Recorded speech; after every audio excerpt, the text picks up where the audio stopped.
de fora, porque dentro da casa todo mundo é igual, dentro da casa todo mundo canta, dentro da casa todo mundo bebe, dentro da casa todo mundo fala línguas, mas é do lado de fora que a diferença aparece. Dentro da casa todo mundo é noiva, dentro da casa todo mundo para de santo, dentro da casa todo mundo marcha, dentro da casa todo mundo pula, mas é do lado de fora que a diferença aparece. E quem é noiva é assim, dentro da casa é noiva, a luta acaba, permanece sendo noiva. Tem noiva de Jesus aqui, tem noiva. É do lado de fora que a diferença aparece. Porque a gente vive uma geração que dentro da casa é uma coisa, mas quando para o lado de fora muda o caráter. É crente camaleão, ele muda conforme o ambiente. Daniel capítulo 6. Os anos se passaram e o texto diz que então o mesmo Daniel, o mesmo Daniel, ele está no Império Babilônico. O Império Babilônico é tomado pelos medos e pelos persas. Mas o texto dizia então, o mesmo Daniel. Quando Daniel chega na Babilônia, ele era jovem. Daniel capítulo 6, ele já está avançado em idade. Mas o texto diz, o mesmo Daniel. Daniel capítulo 1, ele é jovem, bate no peito. Eu não vou me contaminar. O tempo se passa, Daniel 6, então, o mesmo Daniel. O tempo passou, mas ele ainda é o mesmo. O reinado mudou, mas ele ainda é o mesmo. Porque tem crente que muda conforme liderança. Se a liderança muda, ele muda também. Se o ambiente muda, ele muda também. Mas aqui tem crente que não depende de ambiente. Vai permanecer sendo fiel. Vai permanecer sendo. Ele permanece. Ele diz que ele vem sempre anunciando a promessa da esperança da igreja. Com a esperança, Douglas, que ele vem sem demora. Ele está revelando a esperança da igreja, que é a sua volta. Porque a esperança da igreja nunca esteve em governos. A esperança da igreja nunca esteve em políticos. A esperança da igreja nunca esteve em reinados terrenos. A esperança da igreja é a volta do seu amado Jesus de Nazaré. Ele está revelando no livro do Apocalipse. A palavra Apocalipse significa revelação ou desvelar o que está oculto. O livro de Apocalipse é considerado como um livro escatológico, livro que revela os acontecimentos dos últimos dias. O livro não revela apenas o que vai acontecer nos últimos dias, mas também revela a atual situação das 7 igrejas da Ásia. Capítulo 3, ele está falando para a igreja de Filadélfia, a igreja que guardava a palavra, a igreja que preservava a essência do Evangelho. E o texto diz que ele escreve ou revela o livro para João. Mas a pergunta é, quem foi João? Porque o livro está sendo revelado a ele, entre tantos apóstolos e discípulos que Jesus teve. Por que tem que ser João? Isso aqui é só para quem gosta de Bíblia. Quem não gosta pode dormir. Ele revela para João. Por quê? Porque João era diferente dos outros. Jesus, em seu ministério, teve 4 escritores de um só evangelho. Porque não são 4 evangelhos. É um evangelho apresentado em 4 pontos de vista.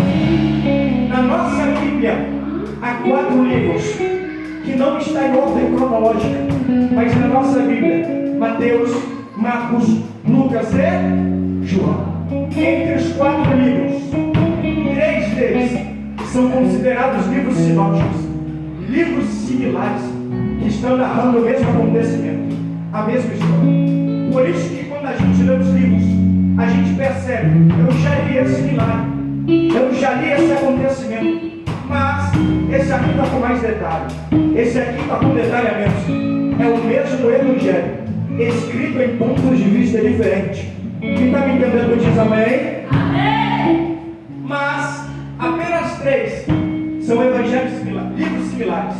Qual? Mateus, Marcos e Lucas. O único que se separa dos outros é o livro escrito por João. Por quê? Eu me perguntei. Aí eu comecei a ler cada um. E cada um deles apresenta seu ponto de vista. Primeiro que temos Mateus. Mateus dá ênfase na palavra de Jesus. Mateus dá ênfase nas pregações de Jesus. Por isso que ao ler o seu livro ele dá maior ênfase nas parábolas. A parábola do semeador, a parábola do joio do trigo, a parábola das 10 virgens. Ele está mostrando as pregações de Jesus, porque seu ponto de vista é dar ênfase nas pregações de Jesus. Mas quando a gente lê o ponto de vista de Marcos, eu acho engraçado isso, que Marcos não está dando ênfase nas pregações, Marcos está dando ênfase nos milagres, apresentando Jesus não como rei, mas como servo sofredor. Ele está dando ênfase não no que Jesus falava, não em quem Jesus era, mas naquilo que Jesus podia fazer. Por isso que Marcos dá maior ênfase nos milagres, porque ele apresenta Jesus como servo. E o que é servo? Servo era alguém que estava no culto, disposto a entregar.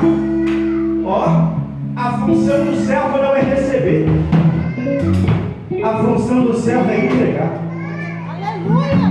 E o nosso maior problema é ter coragem de bater no peito e dizer: eu sou serva de Deus, eu sou servo de Deus, mas a gente só vem no culto para receber. E se não recebe, não quer dar glória. Se não recebe, não dá aleluia. Se não recebe, não levanta a mão. E se não é oportunidade de ficar bicudo, parece até que eles são eletrônicos. Mas aqui tem servo que recebeu, não recebeu. Não vem aqui para receber, não vem para entregar a oração. Porque servo entendeu que fazendo ou não fazendo, ele continua sendo Deus.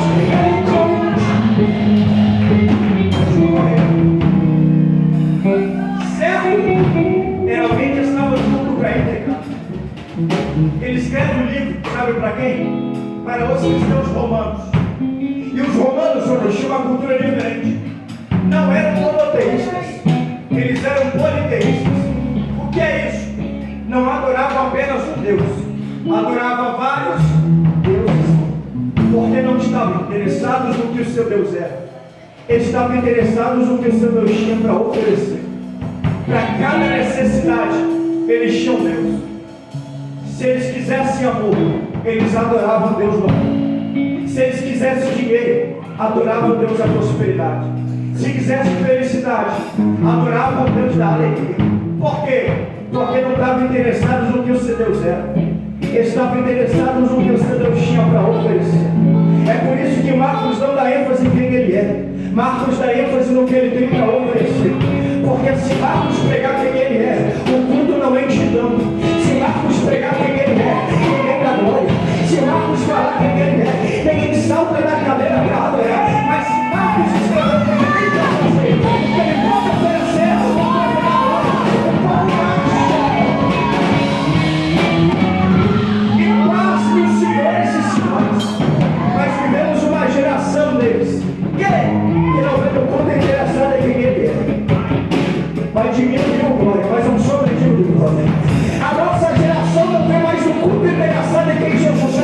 Tem um culto interessado em quem ele vive para oferecer. É por isso que quando a mensagem é Deus vai abrir porta, tem gente que salta na cadeira. Quando a mensagem é Deus vai te atirar no pé, tem gente que pula, fica e roda. Mas quando a mensagem é pregar quem ele é, quer cruzar o braço, quer ficar de culto, quer ficar no sono, quer dormir, mas aqui que adorador, que não está aqui porque ele faz, mas está aqui porque ele tem adorador, tem adorador.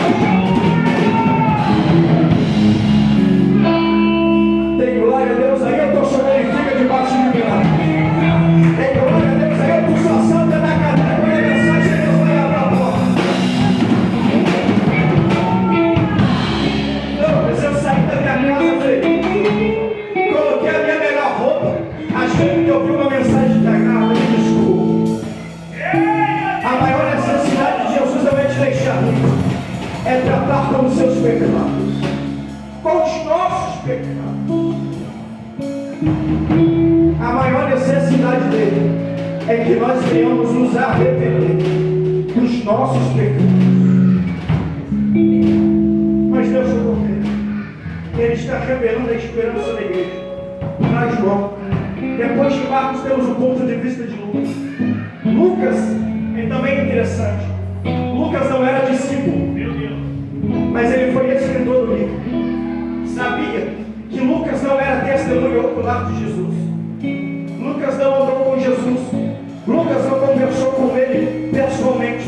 Lucas não presenciou Jesus fazer milagres. Mas Lucas escreve a seu respeito.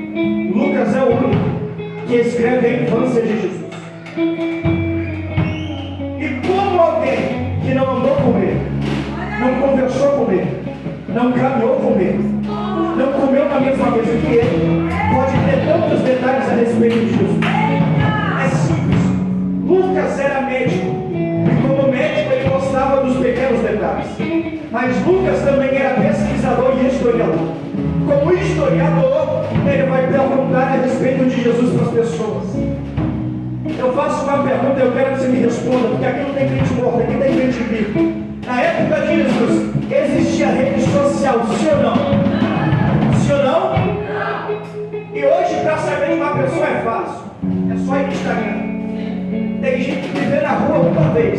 Eu chego em casa e está me seguindo no Instagram. Parece até que deve ter isso. Porque hoje, para saber de uma pessoa é fácil. E na época de Jesus que não tinha isso, como é que faz? Vai ter que sair preocupando a respeito dele.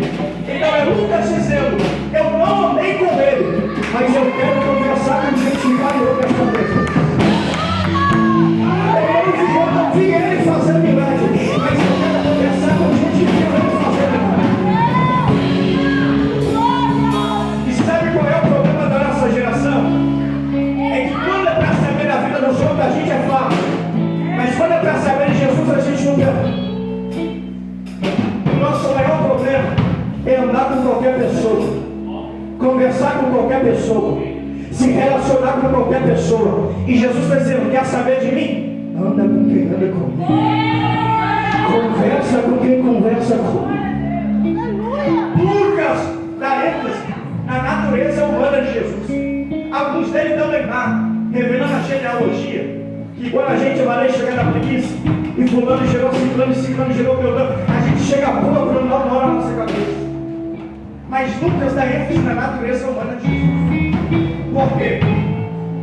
Porque Jesus tinha duas naturezas. Quantas? Natureza humana e natureza divina. Não, mas isso aí é heresia, não é, gente? Calma, eu te mostro. Jesus tinha duas naturezas. Ele era homem e também Deus. Quem crê que Jesus é Deus? Quem crê que Jesus é Deus?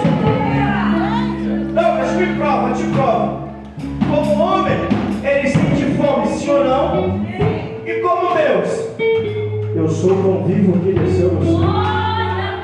E quem come desse pão não tem mais fome. Como homem, ele sentiu sede.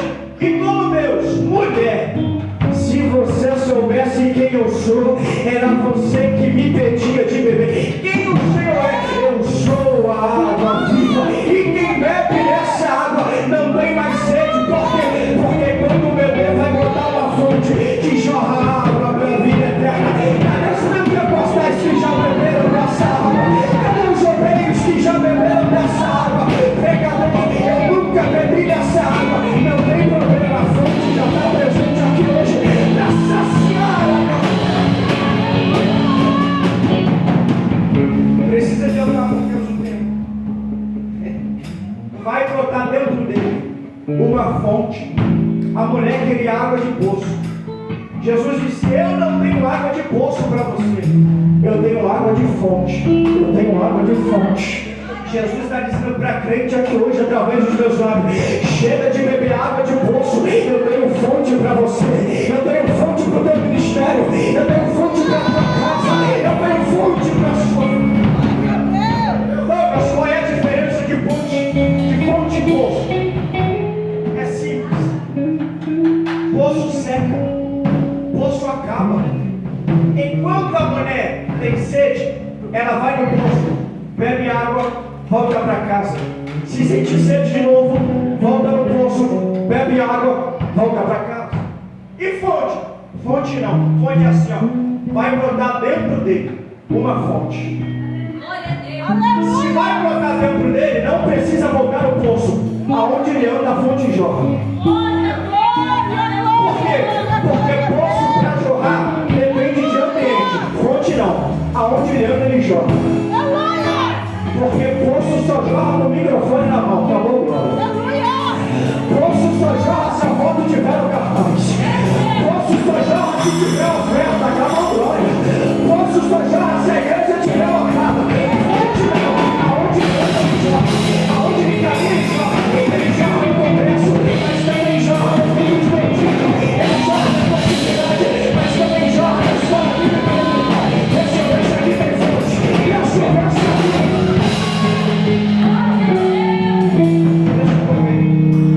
Como homem, ele sente sono. E como Deus, ele não dorme, não Deus querido. Se coloca de pé, já está encerrando. Se coloca de pé nessa.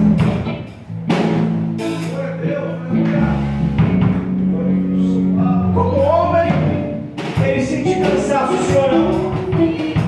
E como Deus, vinde a mim. Só que aqui tem crente que gosta de mim, eu gosto disso. Vou repetir para quem entendeu. Como homem, ele sente cansaço. E como Deus, vinde a mim. Todos vós que estáis cansados, e eu vos aliviarei.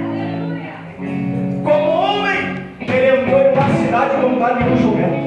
E como Deus, ele não vem montado em um jumento. A Bíblia diz que ele virá montado em um cavalo branco. E na sua coxa está escrito que ele é rei dos reis e é senhor dos senhores. Para a gente encerrar aqui.